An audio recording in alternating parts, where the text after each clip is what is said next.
हम सभी अपने जीवन में सफलता चाहते हैं, है ना।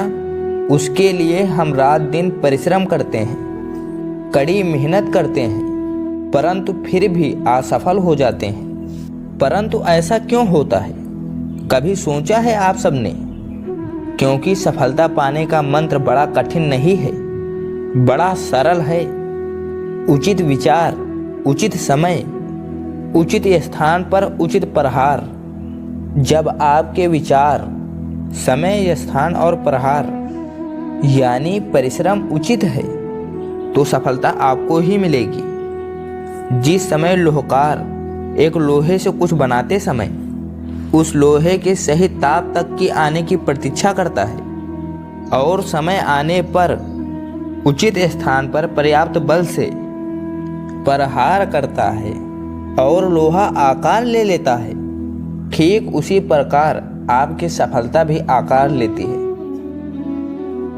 हम सभी को जीवन में कभी न कभी निराशा मिलती है, असफलता मिलती है, पर अधिकतर लोग इसके पश्चात भाग्य का रोना लेके बैठ जाते हैं। कुछ कहते हैं जिस स्थान पर मैं हूँ उससे कई ऊंचे स्थान पर होने के योग्य था, परंतु नहीं जा पाया।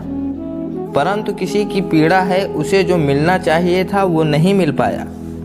भाग्य ही बुरा था। भाग्य क्या होता है? भाग्य वन में खिला पुष्प देवताओं को चढ़ाया जाएगा, या किसी सुंदरी की वेणी में सजेगा, या फिर उसे कुचलकर उत्पाद बना दिया जाएगा। ये सब पुष्प के नियंत्रण में नहीं होता, परंतु जब तक उस पुष्प का अस्तित्व है, सुगंध बिखेरना उसके वश में अवश्य है। परंतु भाग्य हमारे वश में नहीं, और जो हमारे वश में नहीं उसके लिए दुखी होने से क्या होगा। कर्म पर वश है, वो कीजिए और धीरे धीरे भाग्य आपके वश में आ जाएगा, क्योंकि कर्म ही प्रधान है। संबंध एक सहारा होता है जीवन का, और संबंधी वो होते हैं जिनसे आवश्यकता पड़ने पर सहायता मांगी जा सके, विश्वास किया जा सके कि बुरे समय में वो हमारे काम आएंगे।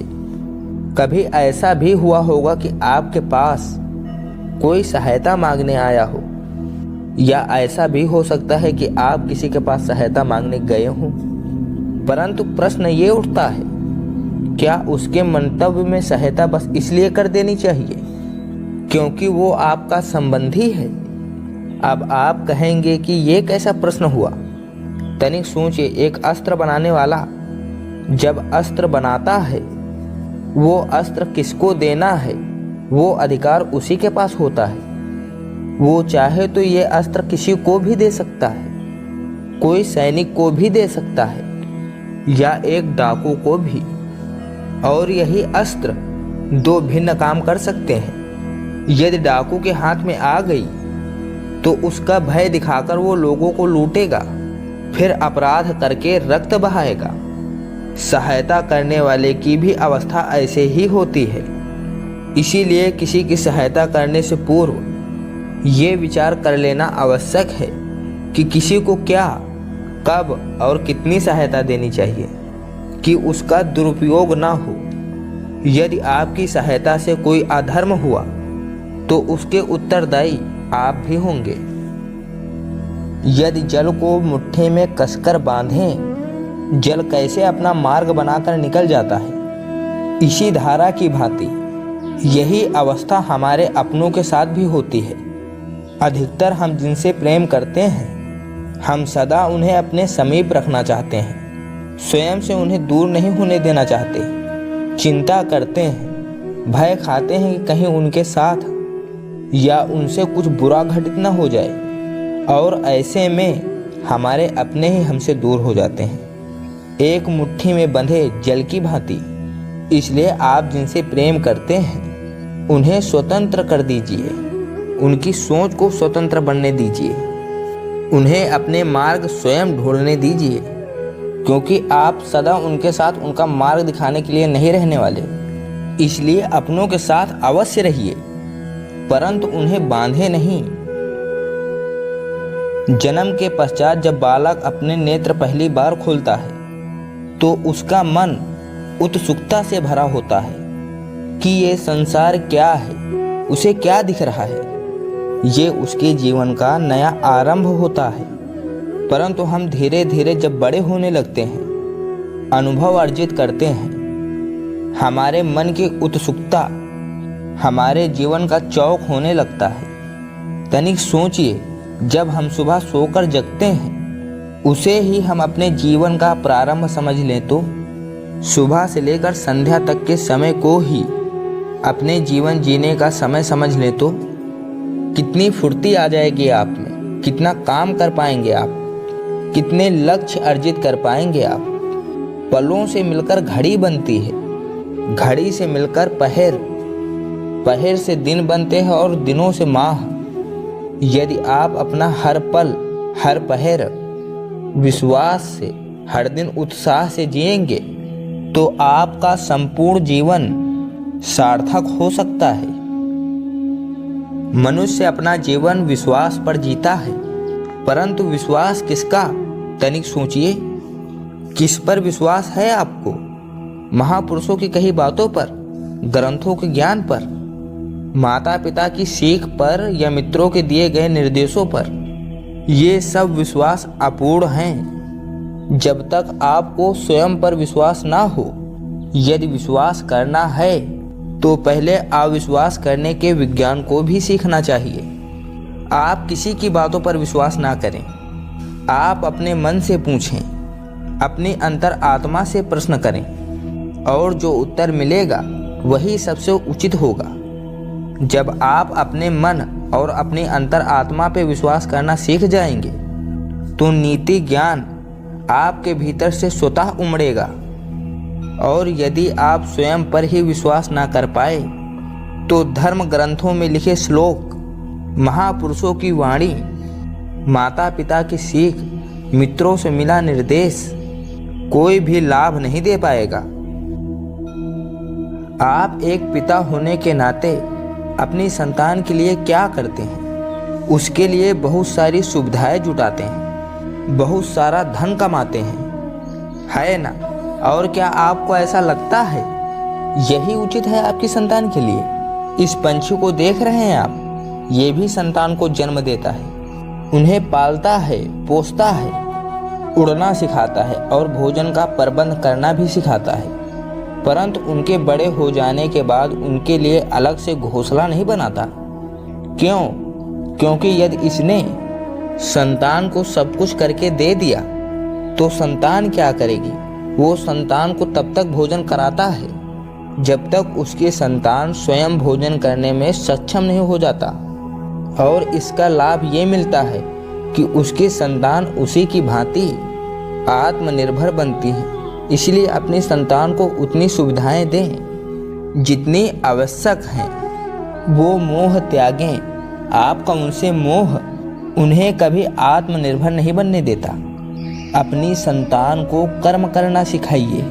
यदि आपकी संतान कर्म करना सीख गई तो वो धन स्वयं कमा लेगी, और यदि वो आलसी अकर्मण्य बन बैठी तो आपके संचित धन का भी नाश कर देगी। संसार में सबसे बड़ा संबंध कौन सा है? अब आप पूछेंगे कि ये कैसा प्रश्न हुआ? इसका उत्तर तो बड़ा सरल है, परंतु इस प्रश्न के भी कई उत्तर हैं। कोई कहेगा माता और पुत्र का संबंध, कोई कहेगा पिता पुत्री का संबंध, तो कोई पति पत्नी का, तो कोई कहेगा भक्त और भगवान का संबंध।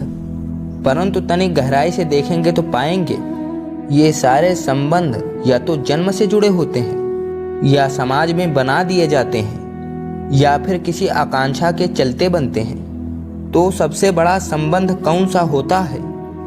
उलझ गए ना? सबसे बड़ा संबंध होता है मित्रता का, क्योंकि मित्र हम स्वयं चुनते हैं, जिसमें ना कोई आकांक्षा होती है ना कोई स्वार्थ छिपा होता है।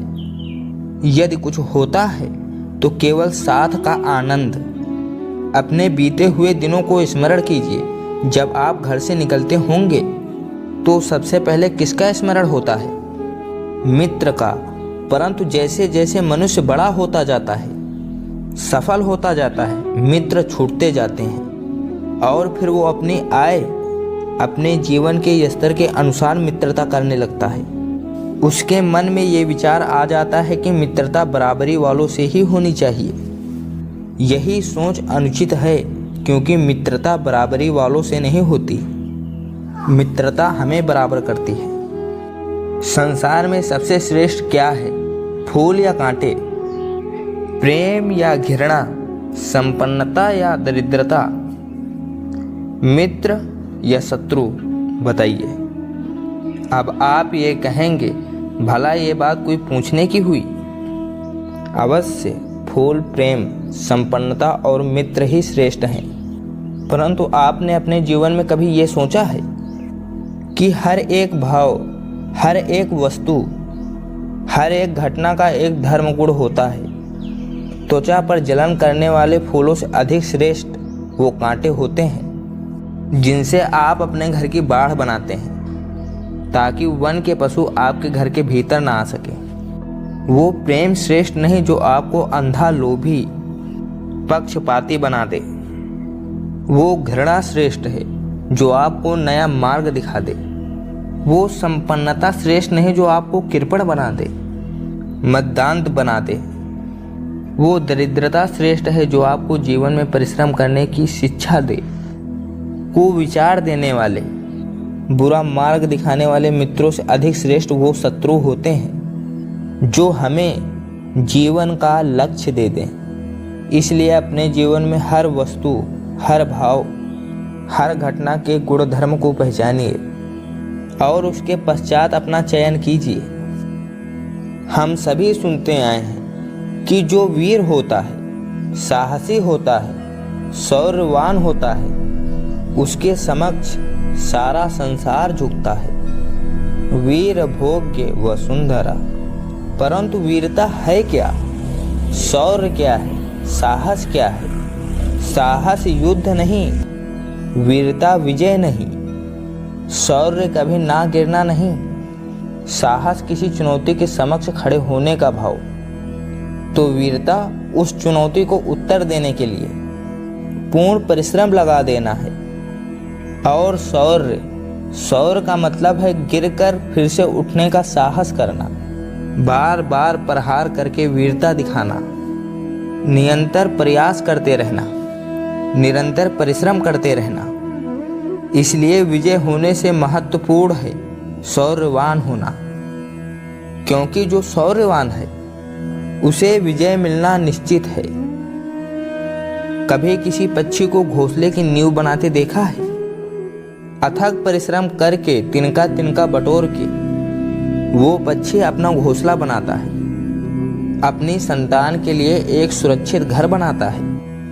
और फिर कहीं से तीव्र आंधी आती है, भारी वर्षा होती है और उसका घोंसला तिनका तिनका करके बिखर जाता है। फिर वो पक्षी क्या करता है?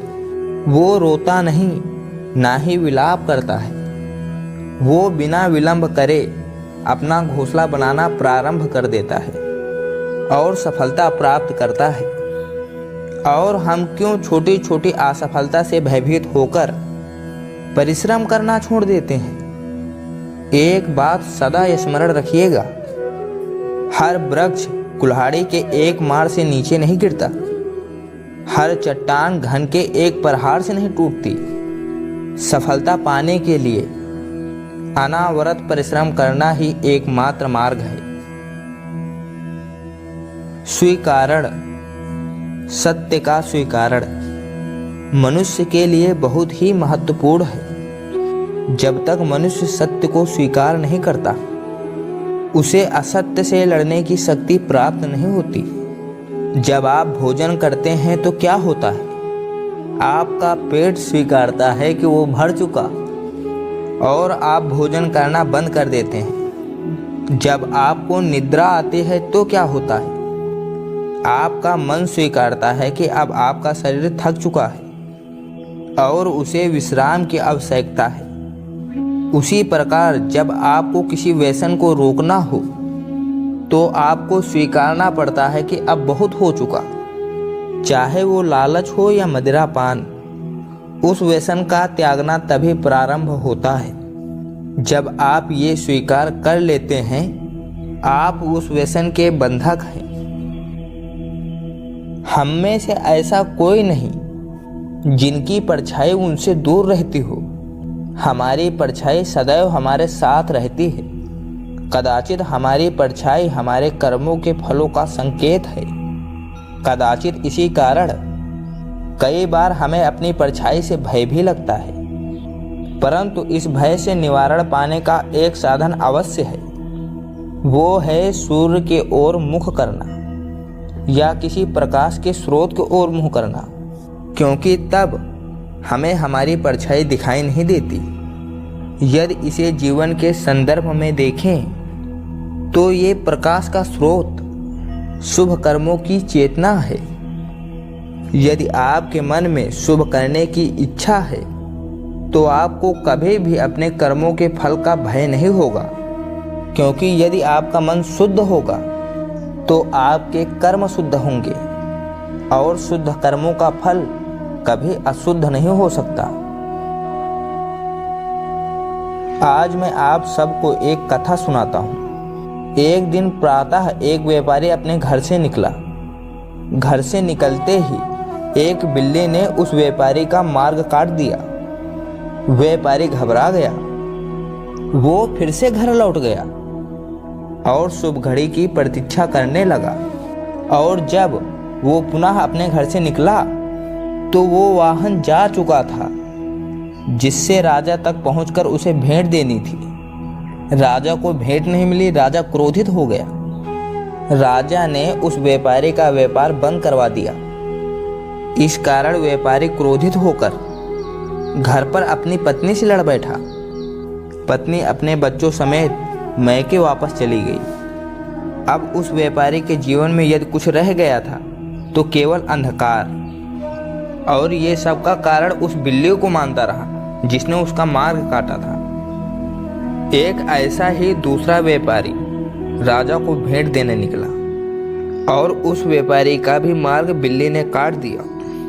वो व्यापारी तनिक घबराया, परंतु आगे बढ़ना ज्यादा उचित समझा। वो राजा तक समय से पहुंचा, राजा को भेंट दी। राजा प्रसन्न हुए। राजा व्यापारी को व्यापार बढ़ाने की अनुमति दी, स्वर्ण आभूषण दिए। जब व्यापारी घर पहुंचा तो पत्नी को आभूषण दिए और अपने बच्चों को देने के लिए वस्त्र थे उसके पास। हर ओर प्रसन्नता थी। समझ रहे हैं ना आप? दोनों के साथ एक ही प्रकार की घटना हुई, परंतु दोनों की प्रतिक्रिया भिन्न थी। ऐसा ही हमारा जीवन भी है। हमारे जीवन में प्रारब्ध का अपना स्थान है, परंतु उससे कई अधिक महत्वपूर्ण हमारी प्रतिक्रिया, हमारी सोच का प्रभाव है, क्योंकि यही हमारे जीवन को आकार देते हैं। इसीलिए अपनी सोच को सकारात्मक रखिए। आपका जीवन सदा आनंदमय रहेगा। आप इन दो पात्रों को देख रहे हैं। मेरे इस पात्र में जल है और ये पात्र मिष्ठान से भरा हुआ है। दोनों ही पात्र भरे हैं, परंतु देखिए, जल में मिश्री को मिला दें। जल ने मिश्री को अपना लिया। मिश्री ने अपना अस्तित्व खो दिया, परंतु जल को अनुमान है कि उसका अस्तित्व अभी भी बना हुआ है। परंतु इस जल को जो चखेगा उसे अवश्य पता चल जाएगा, उसे तुरंत पता चल जाएगा ये जल अब वो जल नहीं रहा, ये अब शरबत बन गया है। हमारा त्याग, हमारे बलिदान कुछ ऐसे ही होते हैं। जो इस बात को अनुभव करते हैं वो समझ सकते हैं कि कैसे हमने समय की धारा को बदल दिया। जो बलिदान देते हैं उनका अस्तित्व कभी नष्ट नहीं होता, अपितु उनका बलिदान संसार में कुछ ना कुछ बदलाव अवश्य लाता है। हम सभी कभी न कभी, कहीं न कहीं जीवन में यात्रा अवश्य करते हैं। हमारी यात्रा में कभी पक्के रास्ते आते हैं तो कभी कच्चे रास्ते। पक्के रास्ते मनुष्य बनाता है और कच्चे रास्ते जानते हैं कैसे बनते हैं? चलते चलते बन जाते हैं। जब लोग एक स्थान से जाते हैं तो पैरों के दबाव से नीचे की घास कुचल जाती है। बार बार उस मार्ग से जाने से धीरे धीरे मार्ग स्वतः ही बन जाता है। और यही जीवन है, यही नियति है। जब आपके जीवन में आपको मार्ग ना मिले तो रुकिए नहीं, आगे बढ़ते रहिए और आपके पैरों के दबाव से मार्ग स्वतः ही बन जाएगा। ईर्ष्या, जलन, द्वेष ये सबसे बड़े शत्रु हैं हमारे। क्यों? क्योंकि हमारे सबसे बड़े शत्रु वो होते हैं जो हमें सबसे अधिक हानि पहुंचाएं, और हमारी सबसे बड़ी हानि होती है समय की हानि। सबके पास जीवित रहने का एक सीमित समय होता है, कोई भी सदा अमर नहीं रहता। जलन और द्वेष के कारण हम जो समय विकास और अपनी प्रगति में लगा सकते थे, वो समय हम उसके सोचने के विषय में लगा देते हैं, जिससे हमें ईर्ष्या है। जलन की अग्नि शत्रु से अधिक स्वयं को जलाती है, तो अपने जीवन को धुआं बना देना क्या उचित है? किसी की प्रगति को देखकर अपने मन में ईर्ष्या और जलन लाने से उचित है? क्या ये नहीं होगा कि हमारे कारण किसी के होठों पर मुस्कुराहट आए? एक बार अपने मन से जलन को निकाल कर तो देखिए, अपने आप को बहुत ऊंचा पाएंगे और समझ में आएगा इस ईर्ष्या के कारण हमने क्या क्या खो दिया। जिस पर मनुष्य का जीवन टिका हुआ है, किंतु आज हम या तो किसी के ऊपर अविश्वास करते हैं या फिर किसी पर अंधविश्वास। दोनों ही परिस्थितियां घातक होती हैं, क्योंकि जहां पर अविश्वास हमारे मन में है और असुरक्षा को जन्म देता है, वहीं अंधविश्वास आक्रोश को। तो प्रश्न ये उठता है कि विश्वास की परिभाषा क्या है? विश्वास की परिभाषा जाननी है तो अपने मन से पूछिए कि पहले स्वयं पर विश्वास कीजिए कि आप इस संसार के सबसे महत्वपूर्ण व्यक्ति हैं, और ये विश्वास आपको अपनी शक्ति का ज्ञान करवाएगा, और ये शक्ति उत्तरदायित्व का, और फिर अपने आप लक्ष्य मिल जाएगा, मार्ग मिल जाएगा। गर्व, अभिमान और अहंकार ये तीनों सुनने में एक जैसे लगते हैं, पर तीनों का अर्थ भिन्न होता है और परिणाम भी।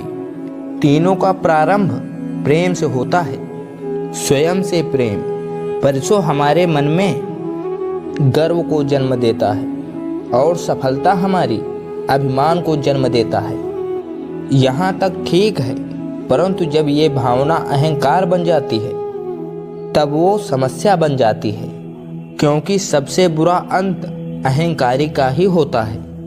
परंतु मनुष्य के लिए पहेली यही है कि पहचाना कैसे जाए कि अहंकार जग गया है और उसका दमन आवश्यक है। इसका उत्तर मैं नहीं, आपका मन देगा। जब तक आप स्वयं से प्रसन्न हैं, जब तक आप सबसे ऊंचा उठने का प्रयास कर रहे हैं, तब तक ठीक है। परंतु जब आपके मन में दूसरों को नीचा समझने का भाव आ जाए तो सावधान हो जाइए, क्योंकि यही अहंकार है जो वास्तव में आपको हीन कर रहा है। मनुष्य का मन स्वभाव से ही चंचल होता है। अब बालकों को देखो, माता पिता कहेंगे कि नदी के पास मत जाओ, वन में मत खेलना, तो वो अवश्य वही करेंगे जिसके लिए उनको मना किया गया है। बंधन को जो तोड़ने का रोमांच है, वो मनुष्य के मन को सदा ललचाता है। परंतु बंधन और मर्यादा में बड़ा अंतर है। कभी कभी बंधन तोड़ना उचित होता है, परंतु मर्यादा तोड़ना नहीं। चाहे वो प्रेम की हो, शत्रुता की हो, चाहे फिर अतिथि की हो। अब प्रश्न उठता है, मर्यादा क्या है? हमें कैसे भान हो कि हमें किस सीमा को पार नहीं करना चाहिए? जैसा व्यवहार आप दूसरे से अपने लिए चाहते हैं, वास्तविकता में आपकी भी वही मर्यादा है। जो सीमा आप किसी दूसरे को पार नहीं करने देना चाहते, वही सीमा आपकी भी है। जिस दिन से आप अपने मन से ये प्रश्न करना प्रारंभ कर देंगे, तब से आपसे न कोई मर्यादा भंग होगी और न ही कोई अपराध होगा। कदाचित इसीलिए कहा जाता है कि जब आपका मन नियंत्रण में हो, आपके हृदय के साथ साथ ईश्वर आपके मन में भी वास करता है। जिससे आप अपनी मर्यादा का प्रश्न पूछोगे,